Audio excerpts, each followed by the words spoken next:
Atomic habits के बारे में उसके जो मुख्य विचार हैं उन पे थोड़ी गहराई से चर्चा करेंगे। ये जानकारी हमने एक डिटेल्ड हिंदी वीडियो स्क्रिप्ट से ली है। और देखिए, बात ये है कि कैसे रोज़ की छोटी छोटी आदतें जो कभी कभी दिखती भी नहीं, वो ज़िंदगी में कितना बड़ा बदलाव ला सकती हैं। तो हमारा मकसद है कि इसका जो प्रैक्टिकल फ्रेमवर्क है उसे समझे, कैसे अच्छी आदतें बनाएं और बुरी आदतों को कैसे छोड़ें। और ये आइडिया शुरू में ही कितना अच्छा लगता है ना, कि रोज़ सिर्फ 1% बेहतर होकर साल के आखिर तक आप लगभग 37 गुना बेहतर बन सकते हैं। चलिए इसे थोड़ा और समझते हैं। हाँ, बिल्कुल। और किताब का एक बहुत ही बुनियादी तर्क है कि सफलता सिर्फ बड़े लक्ष्यों से नहीं आती, असल में रोजमर्रा के सिस्टम बनाने से आती है। क्लियर तो कहते भी हैं कि आप अपने लक्ष्यों के स्तर तक नहीं उठते, आप अपने सिस्टम के स्तर तक गिरते हैं। कहने का मतलब है जो लगातार चलने वाली प्रक्रिया है ना, वो ज्यादा मायने रखती है। ये सुनने में थोड़ा अलग है, क्योंकि हम तो आमतौर पर लक्ष्यों पर ही फोकस करते हैं कि भाई ये हासिल करना है, वो बनना है। अगर लक्ष्य पर ध्यान नहीं देंगे तो फिर सिस्टम किस तरफ जाएगा? अच्छा सवाल है। देखिए, लक्ष्य दिशा तो देते हैं, जरूर देते हैं, पर क्लियर का जोर इस बात पर है कि सिर्फ मंजिल को देखते रहने से रास्ता अपने आप तय नहीं हो जाता। रोज के जो छोटे छोटे कदम हैं, यानी आपका सिस्टम, वही आपको वहां तक पहुंचाता है। और यहीं पर वो पहचान आधारित आदतों वाली बात आती है। हाँ, वो पहचान आधारित आदतें, वो हिस्सा मुझे भी काफी इंटरेस्टिंग लगा था। इसका मतलब क्या हुआ कि सिर्फ ये कहना कि मैं रोज कसरत करूंगी, ये काफी नहीं है, बल्कि ये सोचना कि मैं एक सेहतमंद इंसान हूँ। बिल्कुल बिल्कुल। जब कोई अपनी पहचान को, अपनी आइडेंटिटी को आदत से जोड़ लेता है, जैसे खुद को पढ़ने वाला इंसान मानने लगे या फिट रहने वाला इंसान, तो वो काम ना फिर बाहरी दबाव नहीं लगता, वो अंदर से आता है, एक जरूरत बन जाता है। तो बदलाव का सही क्रम क्या है? पहले अपनी पहचान को समझें या बदलें, फिर उससे जुड़ी आदतें अपने आप आएंगी और फिर नतीजे दिखने लगेंगे। ये तरीका ज्यादा टिकाऊ है। अच्छा, मतलब ये हुआ कि क्या करना है से ज्यादा इंपॉर्टेंट है कौन बनना है। ठीक है, पहचान बदलने वाली बात समझ आई, पर इसको असलियत में कैसे करें? किताब में कोई तरीका बताया है इसके लिए? हाँ, बिल्कुल। यहीं पर क्लियर वो व्यवहार बदलने के 4 आसान नियम बताते हैं।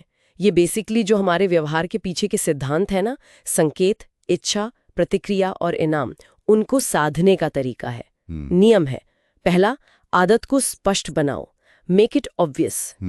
दूसरा, उसे आकर्षक बनाओ, मेक इट अट्रैक्टिव। आकर्षक, ठीक है। तीसरा, उसे आसान बनाओ, मेक इट इजी। और चौथा, उसे संतोषजनक बनाओ, मेक इट सैटिस्फाइंग। अच्छा, तो ये सिर्फ नियम नहीं है, ये हमारे बिहेवियर के पीछे की जो साइंस है उसका इस्तेमाल है। इसमें ये आसान बनाओ वाला नियम वो मुझे खास तौर पर बहुत काम का लगा। हाँ, वो बहुत प्रैक्टिकल है। आसान बनाओ के अंदर ही आता है 2 मिनट का नियम।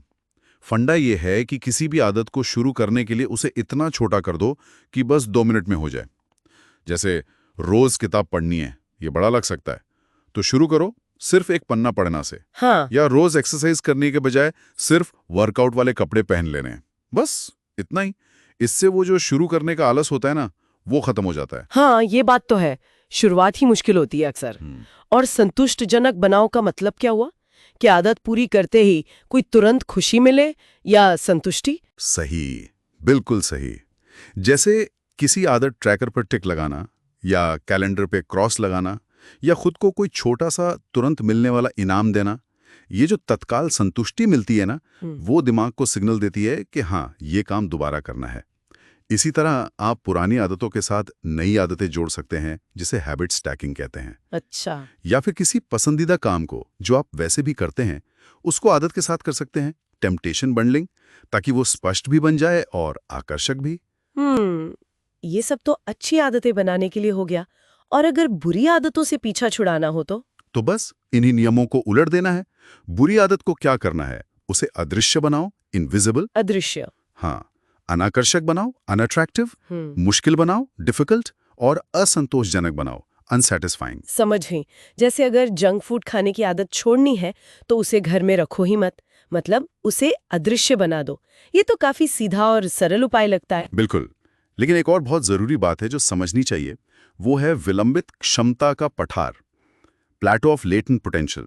होता क्या है कि जब हम नई आदतें शुरू करते हैं तो अक्सर शुरुआत में काफी मेहनत करते हैं, पर नतीजे दिखते नहीं है। हाँ। इसे क्लियर निराशा की घाटी, वैली ऑफ डिसअपॉइंटमेंट कहते हैं। ओहो, ये जानना तो बहुत ही जरूरी है, क्योंकि यहीं पर तो ज्यादातर लोग हिम्मत हार जाते हैं। उन्हें लगता है कि इतनी मेहनत कर रहे हैं पर कुछ हो नहीं रहा, बेकार जा रही है मेहनत। सही कहा, बिल्कुल। जबकि असल में प्रगति हो रही होती है, बस वो सतह के नीचे होती है, अभी दिखने लायक नहीं हुई होती। सफलता एकदम से नहीं आती, वो इन छोटे छोटे लगातार जो प्रयास हम कर रहे होते हैं ना, उनका नतीजा होती है, जो इस पठार को पार करने के बाद दिखना शुरू होते हैं। तो धैर्य रखना, लगे रहना यहाँ सबसे जरूरी है। तो कुल मिलाकर सार यही है कि छोटी छोटी लगातार की जाने वाली आदतें जो हैं वो समय के साथ जुड़कर बहुत बड़ा असर दिखाती हैं। लक्ष्यों से ज्यादा सिस्टम पर ध्यान देना, अपनी पहचान को आदतों से जोड़ना और नतीजों के लिए थोड़ा सब्र रखना, यही है बदलाव के मुख्य सूत्र। वो रोज 1% बेहतर होने वाली बात, वो वाकई सोचने लायक है। हाँ, और ये सिद्धांत किसी पर बोझ नहीं डालते। ये लगातार सुधार का एक बहुत ही प्रैक्टिकल तरीका दिखाते हैं। चाहे पर्सनल लाइफ हो या प्रोफेशनल, धीरे धीरे मगर पक्के तौर पर बेहतर बनने का ये एक कारगर तरीका है। और अंत में एक बात सोचने के लिए छोड़ जाते हैं कि हमारी ये जो आदतें हैं, ये कितनी हमारी अपनी बनाई हुई हैं और कितना हमारे आसपास का माहौल, हमारा समाज अनजाने में हमारी छोटी छोटी क्रियाओं को आकार दे रहा है। और क्या हमेशा ये धीरे धीरे बढ़ने वाली प्रगति ही मायने रखती है, या कभी-कभी जिंदगी में अचानक आई कोई बड़ी छलांग, कोई बड़ा बदलाव, वो भी उतना ही जरूरी होता है? ये सोचने वाली बात है।